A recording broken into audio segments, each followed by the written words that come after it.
on the X, what that refers to is that critical point in execution when it's for all the marbles. You know, for us in our community as a SEAL, that might mean fast roping on top of a roof on a building you're about to assault. It might mean patrolling down the street and the enemy ambushes you. You're on the X. At that point, everything that you do, everything that you say matters in that moment. And in that moment, when the stakes are the highest, you need a process, a simple but effective process that anyone can learn and anyone can use. So what we're going to talk about is mostly individual performance. But what I think you'll see as we start to unpack this, you'll see the various layers that we have for the different leadership contexts, the different context of organizational and team development. And while it's about individual performance, I want you to keep in the back of your mind that everything we do is about people and it's about relationships. When I went through my basic selection process to be a SEAL, it's called Basic Underwater Demolition SEAL Training. And it's 6 months of very rigorous training. And it requires immense levels of individual effort. But they tell us from day one, you will not succeed, you will not graduate. You won't do great things as a SEAL by yourself, not without the people to the left and right of you. So I ask you to bear that in mind as we move out. You guys want to hear a war story? Should we start off that way? Yeah, anyone? See, you like how I created that illusion of choice, like I wasn't gonna tell you one anyway. So there I was. That's how any good Navy SEAL story starts, right? There I was, behind my brand new stand-up desk at a headquarters building in Virginia Beach. You know, the little office elves had set these things up because we're gonna be healthier now. Sitting is the new smoking, they told us. So we had these things, and I'm walking in there, and I'm trying to figure this thing out. All of a sudden, my boss comes over and he says, hey, we gotta go give a briefing to some senior military folks down in the conference room. You have to make some changes to your slides. You have 10 minutes. I'm like, 10 minutes, you serious right now?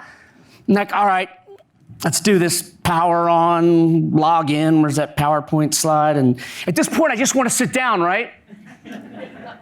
So I'm gonna click the handles and I gotta push the desk down, and when I do, it rips all the cables out of the back of the damn computer. Screens go black and I'm like, oh, darn. My heart starts racing, my palms are sweating. I'm stressed.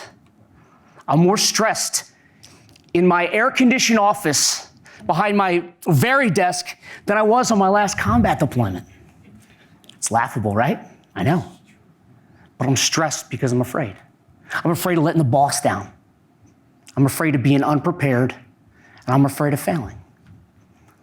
But then I kind of snapped out of it. I'm like, you know, buddy, you've been trained to handle situations like this. So I plugged the wires back in, I went and I delivered.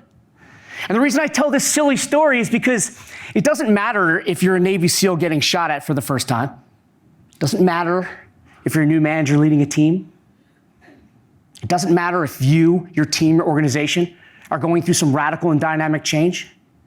It doesn't matter if you've had a stressful day and you're gonna put that hand on the doorknob to your house, to your front door. On the other side is a stressed out spouse and a couple of screaming kids.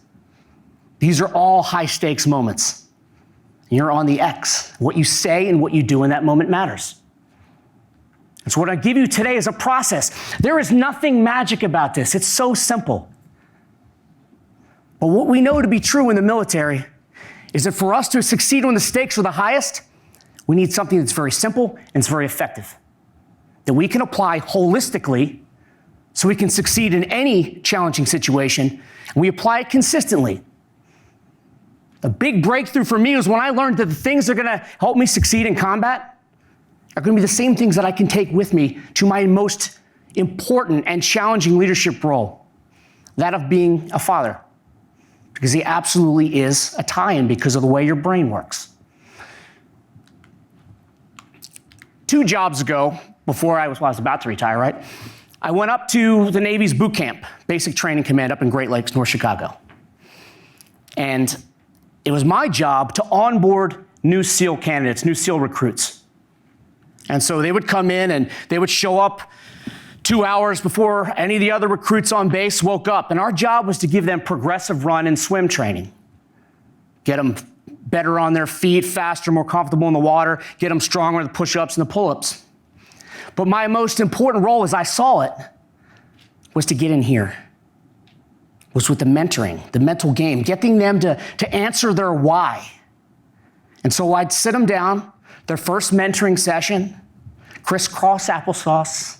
They'd be down and I'd hit them with something. I'd say, guess what? Most of you will never graduate. Most of you will never be Navy SEALs. Like, And they didn't want to hear it. They knew, though, that the attrition rate as low as 75%, as high as 90%. Their odds weren't super good. But they just didn't want to hear it, right? But I asked them, I was like, why do you think you're not going to be successful? Why do you think you won't make it? They'd always say the same things every class. Oh, we're not going to be fast enough. We won't be good enough in the water. We'll get hurt. We'll get dropped because we fail something. I'm like, okay. For some of you, maybe that's true. But for most of you, you will not graduate because the price of admission is higher than you're willing to pay. You think you want to do this right now, you're excited.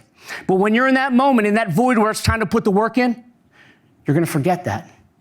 You're going to forget the decision you made to commit to this. You'll find something easier to do. That's the bad news, right? The good news is all you have to do is commit. Be all in all the time.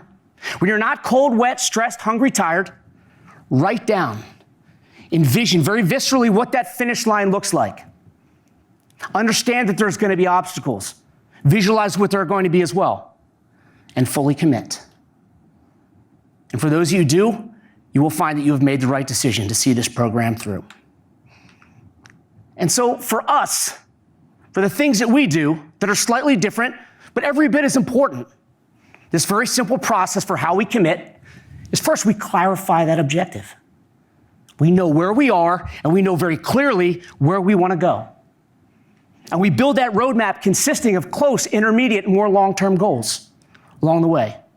And we check in routinely with ourselves to make sure that what we're doing is still relevant. That our actions, that our behaviors are aligned with our personal values and beliefs, that are aligned with the organization, the teams that we belong to. And we make sure that we stick to that.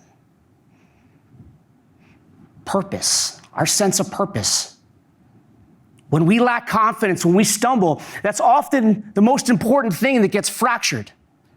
We forget why we're important, why we matter, why what we're doing with our teams, with our organization, why that matters. We forget that. We start to lose our sense of purpose. And for those of us in a team or leadership setting, we know that we need to help validate that and revalidate that in the people that work for us and the people that work with us. We need to help them have that strong sense of purpose. And lastly, on the outset, before we're stressed, before we're challenged, we commit to persevering through the obstacles. We try to identify what we think those might be. So when we're back, when we're in that moment, and we're on that X, and something throws us, we're not back on our heels, deers in the headlight, right? We're like, okay, I was ready for this. I still made the right decision. I pull out my little book where I wrote it down. I'm like, this is why I'm doing what I'm doing. This is why I matter. This is why what I'm doing is important. And we commit.